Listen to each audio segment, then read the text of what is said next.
Beloved, I want to welcome you to this edition of On the Living Edge. Dr. Mark Sharona here. Thank you for stopping by. I am ever so deeply grateful for your faithfulness and the fact that you keep enjoying the journey. Edge partners, we couldn't do this without you. We're touching every nation in brand new ways through this broadcast, and the reason we're able to do that is because you continue to sow into the work we're doing. I pray God bless you richly for all that you do. And now, beloved, we are in the second segment of this brand new series, the breaking that leads to the blessing, right? This whole notion of what it means to be broken and to become what God calls us to become. That's the inner journey of purpose and blessing, breaking and becoming, who we are and who we're called to be. And now we're going to look at the story in Mark 14 of the alabaster box and the fragrance filling the room. Open your heart, open your mind, open the sacred text to Mark 14, and let's continue with breaking and becoming, the inner journey of purpose and blessing. Beloved, as we now move into this second installment of breaking and becoming, the inner journey of purpose and blessing, I want you to listen to a very well-known story from the Gospel of Mark, chapter 14.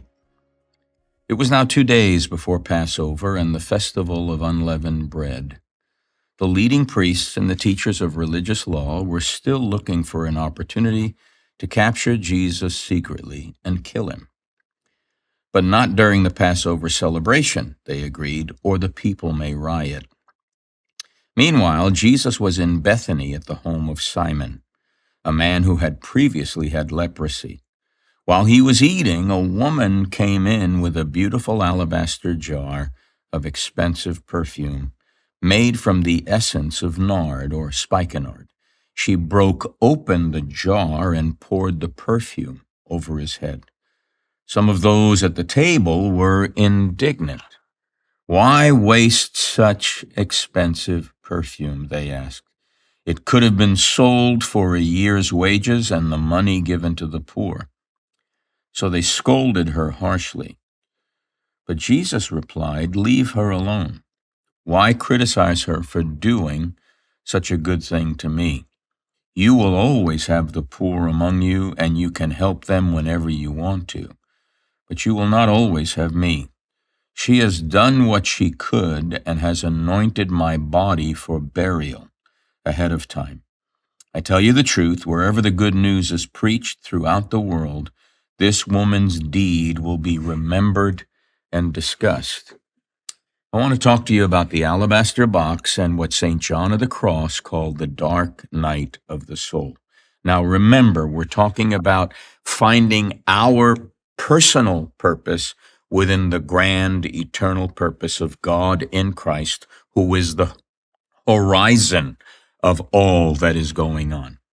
Mark tells us that while Jesus was at Bethany at the home of Simon the leper, and reclining at the table, there comes a woman with an alabaster vial of costly perfume, pure spikenard, and she breaks the vial and pours it out over his head.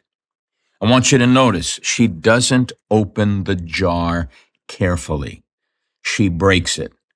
The alabaster had to shatter for the fragrance to fill the room. The alabaster box alone was worth a ton of money, and that which it contained was worth far more. They tell us, according to modern day currency, the totality of what that was worth was well over $20,000. When I was in Bible school back in the 1970s, we had to read Watchman Nee's classic, The Release of the Spirit. Now, beloved, I can tell you I've read thousands of books in my journey. Theological books that are difficult, devotional books that are a little easier. I've got 40,000 volumes in my library, if that tells you anything. But the release of the Spirit is about this thin, but it's lasted this long in my journey. When I read that book, it did something deep in me that I have never been able to shake. God was engraving something about the ways of his Spirit deep into my psyche, deep into my heart, that has never left me. And I would argue that this is essential, and even more so in the day in which we live, when the culture has become increasingly individualistic and narcissistic.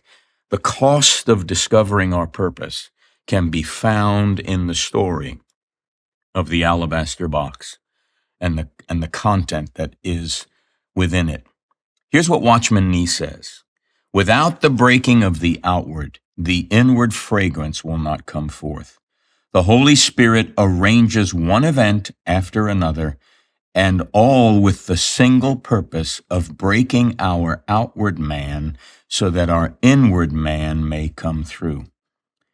Beloved, that's the paradox of God's way with us. The fragrance comes through breaking.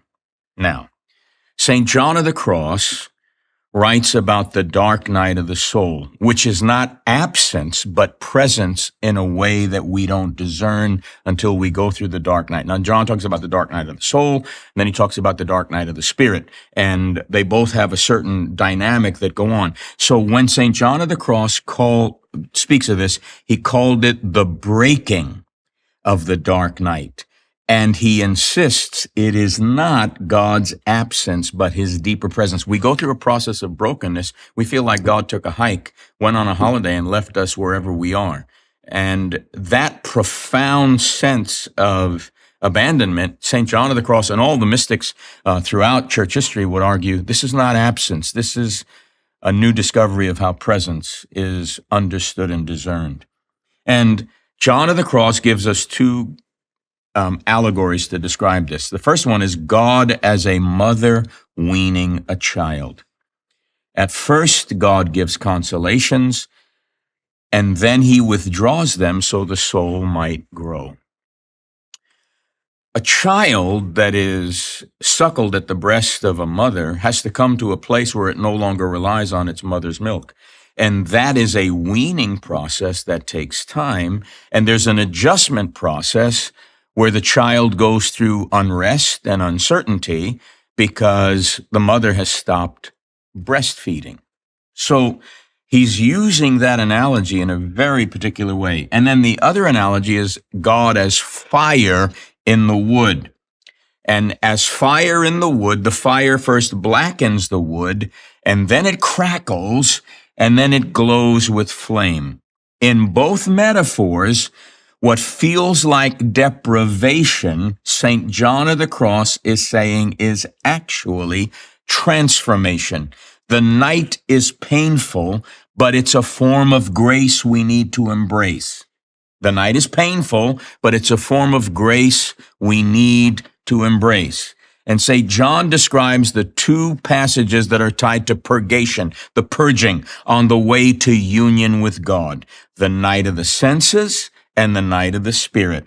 Both are experiences of concealment, where it seems like God is playing hide and seek.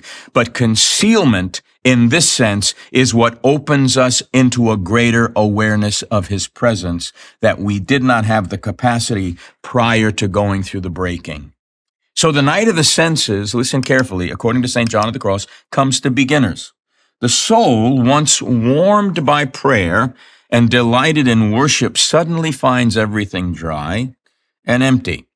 That's God's weaning process, removing the sweetness so that love can mature, teaching the soul to desire God for God's sake rather than for the pleasure he gives. The experience feels like loss and restlessness, yet it is purification from dependence on sensory and emotional supports. It's great to give God praise when you feel like it, but when you are to offer the sacrifice of praise, it's costly, right? The night of the Spirit is deeper and it's rarer. It's in the night of the Spirit where memory falters and the will grows barren and our intellect gets darkened and our soul feels abandoned, and yet paradoxically, it walks in a truer security because God himself is the one leading us in the hiddenness. Our lives are hidden with Christ in God. Job speaks of God's hidden ones. He hides me, the Song of Solomon says, in the secret place of the stairs.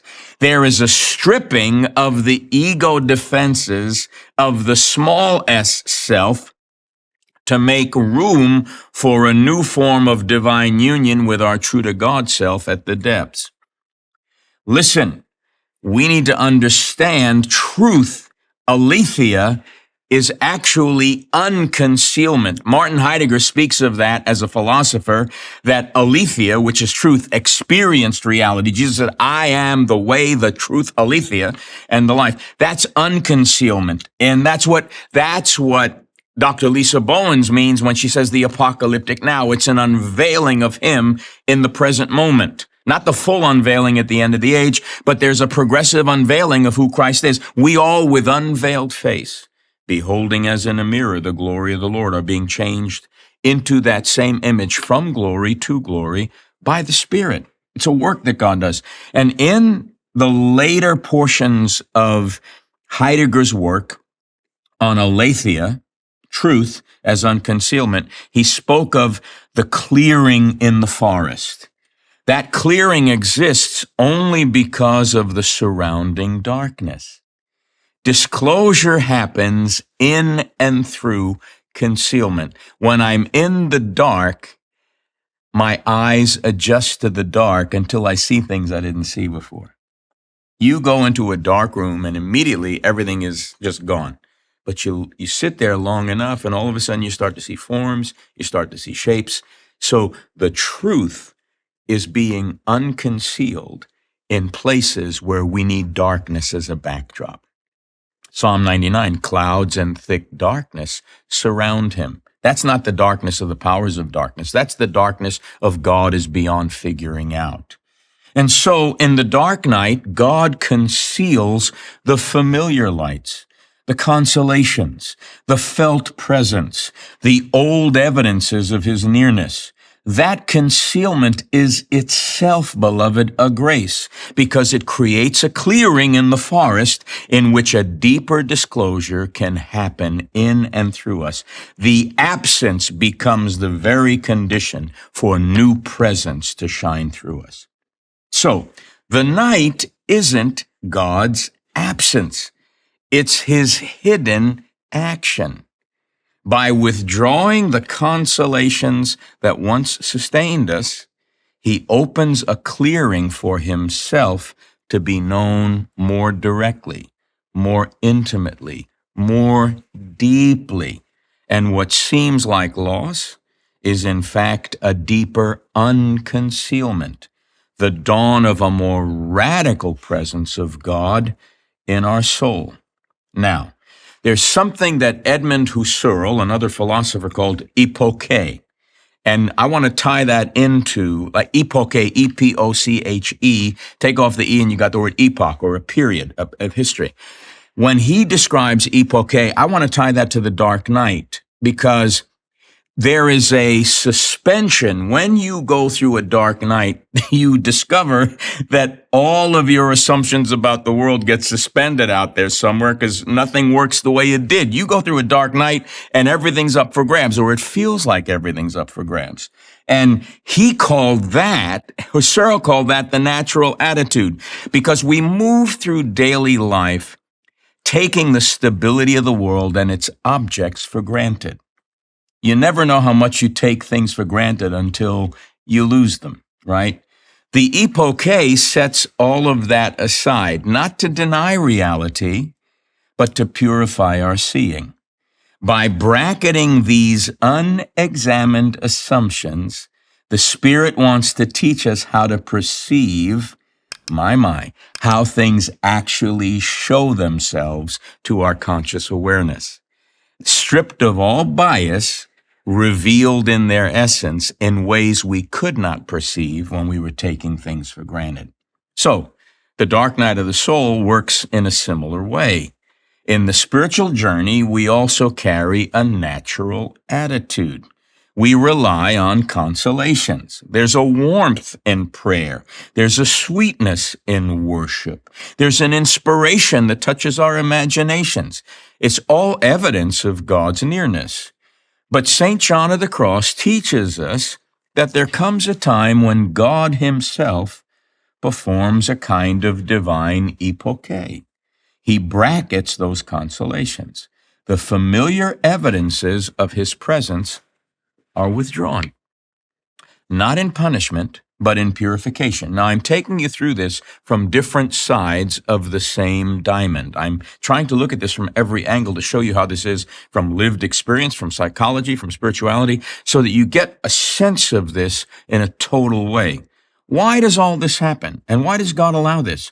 So that your soul can learn to love God for God's sake, not for the gifts he gives, because the divine suspension of all of that is designed to clear your heart and create space inside you for a deeper and more direct experience with God himself.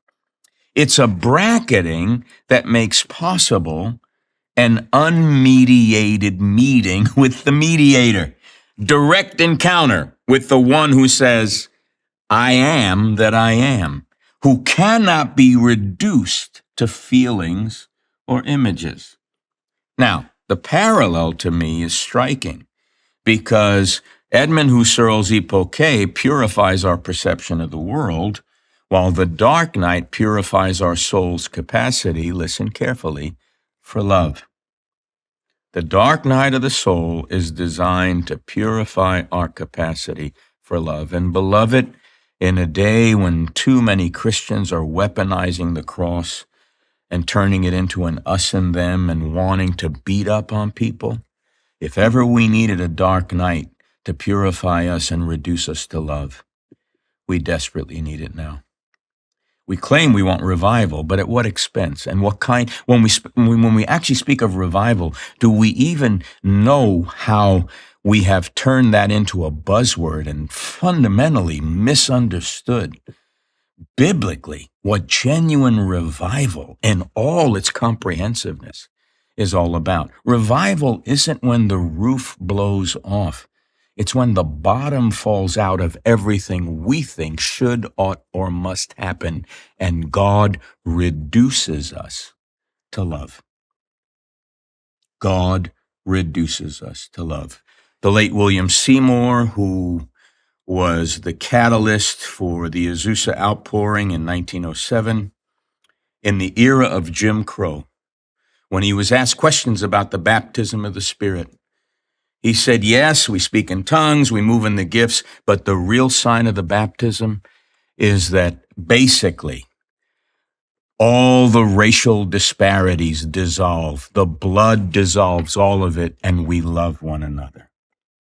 The blood erases all those things that have taught us how to hate one another. And so the night, the dark night, functions as God's epoche. Consolations are suspended so that his presence can be received far more truly. Now, there's a Frenchman who talks about embodied experience, and everything you and I experience, we experience in these bodies. His name was Merleau-Ponty. And he talks about darkness as embodied presence. Listen carefully. He reminds us that all consciousness is embodied.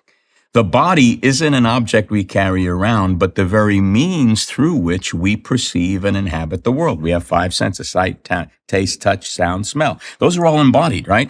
And very, very, very, very practical. In that light, darkness is not a blank or empty space. It's a situation for an embodied subject. When vision is taken away, other senses get stronger. In the dark, touch, hearing, balance, and the sense of our body in space come alive. We become acutely aware of our weight, our breathing, our vulnerability. Darkness presses us back into our finitude.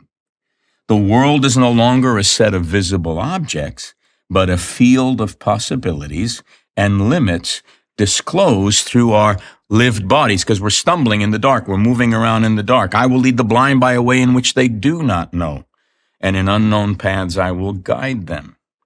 This means that darkness is not absence. Darkness is presence. A qualitative shift is required, and that's why the darkness is something we have to understand from an embodied perspective, because it's a qualitative shift in how we are in the world.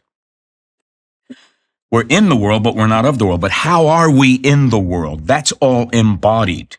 St. John of the Cross describes the spiritual night in much the same way. It's not God's absence. I know I sound like a broken record, but I'm doing it for a reason. It's his presence, listen carefully, in a different register, in a different key. The consolations, the familiar lightness of sweetness, as I said already, in prayer, in certainty, in ease, in emotional fervor, are stripped away. That's what God begins with. He takes away the want to. He takes away the how to. He leaves you feeling as though you haven't got a want to. It's all part of the process of ego dissolution. And these are real experiences, but what we need to know is the way we think we know God is limited to our five senses. The land of Egypt was by the early fathers called the land of the senses, which is why you go down to Egypt. We walk by faith, not by sight. The word sight there is the senses. Anytime we are not operating by faith, we're living in the land of the senses and we're limited. And so God allows these things to strip us away from those things that limit us. And so the body confronts its limits. Guess where? In the dark. That's where we confront our limits. So the hiddenness becomes disclosure. In the stripping away, even in the embodied experience, God is given more to work with in our lives because we have to yield more. The night is a situation of presence in a way we haven't known presence. And so darkness is active. Whether it's Merleau-Ponty talking about being embodied and experiencing feelings in our body, et cetera, et cetera, et cetera, et cetera, et cetera. If we talk about it from a spiritual perspective, they're both saying darkness is active. It heightens awareness by depriving us of what we once relied on. It reveals our fragility, strips away false certainties. Now, none of this is fun. If you think it's fun to have certainty stripped away, you haven't got any idea of why God allows us to be broken. The alabaster box has to be shattered for the fragrance of the pure essence of spikenard to fill the room, right? And so for Merleau-Ponty, that encounter is with the world as it is lived. You got to live through it. And for John of the Cross, it's with God as hidden, yet more fully disclosed. So when we talk about the way of Christ, it's death, burial, and resurrection, right? So the mystic way describes that as purgative, stripping away the night of the senses, illuminative of freer love, the night of the spirit, and unitive, belonging wholly to God, the marriage of the soul with Christ. Now, there are psychological parallels. We will talk about them in a further class, but I want you to just think about it this way. The transformative journey is always a 3-day journey. It is always metaphoric, and it happens again and again and again as we go from glory to glory, from faith to faith, out from lesser dimensions of glory into greater dimensions of glory. Always comes with greater responsibility, greater answerability, greater accountability, greater stewardship, right? But however that happens, that 3-day journey is always death, burial, resurrection. Death, burial, resurrection. Purgation, illumination, union. Purgation, illumination, union. If you want to talk about it in terms of a rite of passage, severance, we get cut off from something, we cross a threshold, and then we move into newness. But you got to go through the cutting off, and then you got to go through the nowhere between two somewheres, and then the light goes on and you move into a new arena. And so there is an essential truth that Watchman Nee is wanting us to understand. The alabaster box is our outer self, but the spikenard is the inner self where the spirit is. And in order for that to fill our lives and fill the lives of others, the box has to be broken. Beloved, as we come to this moment in every broadcast, it's my opportunity to invite you to participate with us in the work we're doing all around the world. I believe it's a fruitful work, and I know many of you know that, and your ongoing love and support by way of your sowing into what we're doing is crucial to that growth and that renewal. And this month, I want to invite you to sow so that we can continue to do that. And for that, I want to put this brand new series, Breaking and Becoming, the Inner Journey of Purpose and Blessing, in your hands. Now, this series is multifaceted and multi-layered. I cover ground in theology, philosophy, psychology, and lived experience, which is known as phenomenology. And in it, I take you on a journey from the big, eternal purpose of God to how that narrows down to personally your individual purpose and how that emerges through the dealings, the processes of God, the ways of the Spirit. Your love gift of $34 this month will help us continue to do what we're doing, and I can say thank you by putting this 4-message series in your hand, and you can have it in CD, DVD, or MP3, your choice. If you're moved on to sow a love gift of $54, I want to put in your hand a classic book from the archives that I wrote when God was a teenager. It's called Stepping into Greatness, and the story is all about moving into the greatness of Christ by way of the ways in which God puts his finger on our blind spots, the areas we're not looking at, and how he opens us up progressively in the same way we talk about in this text, in this series, so that we can be more and more a reflection of the life of Christ from the inside out. I promise the book will bless you. And beloved, if you want to sow a love gift of $74, I've got a really exciting offer for you. This is a brand new 2-hour deep dive into meaningful coincidence and how God uses that to send us clusters of confirmations. It's called From Chance to Connection to Synchronicity, which is what meaningful coincidence is, and beyond. And in this webinar, I take us through the processes of what goes on inside us when we're out of sorts, when we're out of sync, and how God brings that all back together by the Spirit, and then how things line up between our insides and that which is going on in the outer world, and then clusters of confirmations begin to show us we're on the appropriate path. This webinar, From Chance to Connection, will dovetail with what's in the series, Breaking and Blessing, and what's in the book, Stepping into Greatness. I invite you to sow your best love gift this month, $34, $54, $74, and you can get the electronic products in CD, DVD, or MP3, and the book will be a blessing. Call now, sow now. Thank you.